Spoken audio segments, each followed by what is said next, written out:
আসসালামু আলাইকুম গাইস, আবারও চলে আসলাম আপনাদের মাঝে।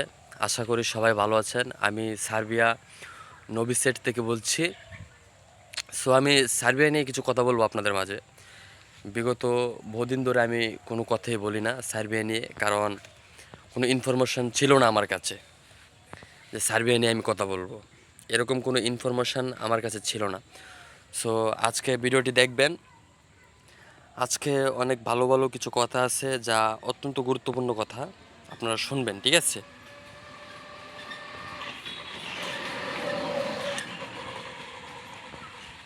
সো সার্বিয়ার প্রথম যে বিষয়টা আমি বলতে চাচ্ছি, বর্তমানে সার্বিয়া নিয়ে অনেকই প্রতারণা হচ্ছে, ঠিক আছে?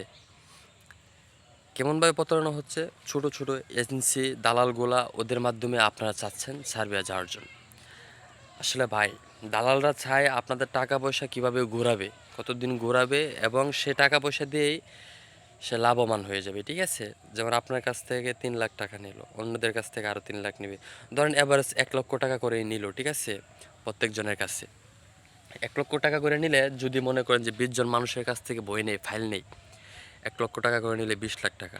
বছরে আপনার এই 20 লক্ষ টাকা থেকে আপনার আয় হচ্ছে কম হইলেও মনে করেন যে 1 লাখ 2 লাখ টাকা উনি এমনিতেই আয় করতেছে। মানে এটা ওনার এক্সট্রা ইনকাম, ঠিক আছে? এরকমভাবে দালালরা চক্র বাঁধিয়ে আয় করতে পারছে আপনাদের মাছ থেকে, ঠিক আছে? আপনাদেরকে ঘুরিয়ে ফিরিয়ে এটা হেটা বুঝে বংশং দিয়ে আপনাদের কাছ থেকে টাকা পয়সা এইভাবে আদায় করতে পারছে, ঠিক আছে?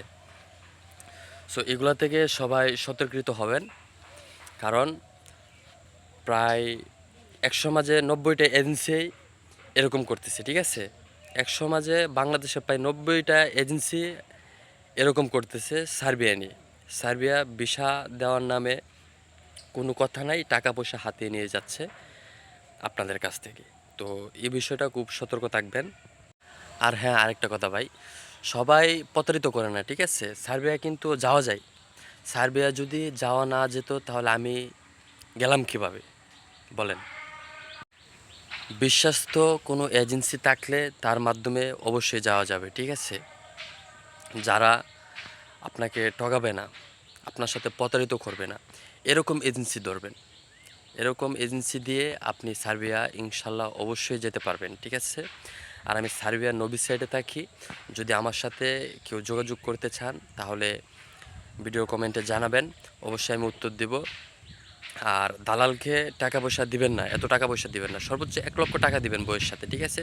তারপর ভিসা আসলে বাকি টাকা দিবেন, ম্যান পাওয়ার করে যখন ভিসা আসবে তারপর বাকি টাকা দিবেন। এর আগে টাকা পয়সা দেওয়ার কোনো প্রয়োজন নাই। সো আমি এই বলে বিদায় নিচ্ছি। নেক্সটে আরও ভালো ভালো ভিডিও দিব, আমার সাথে থাকবেন। যারা যারা চ্যানেলটি সাবস্ক্রাইব করেননি তারা অবশ্যই সাবস্ক্রাইব করে পাশে থাকবেন, ঠিক আছে? ধন্যবাদ।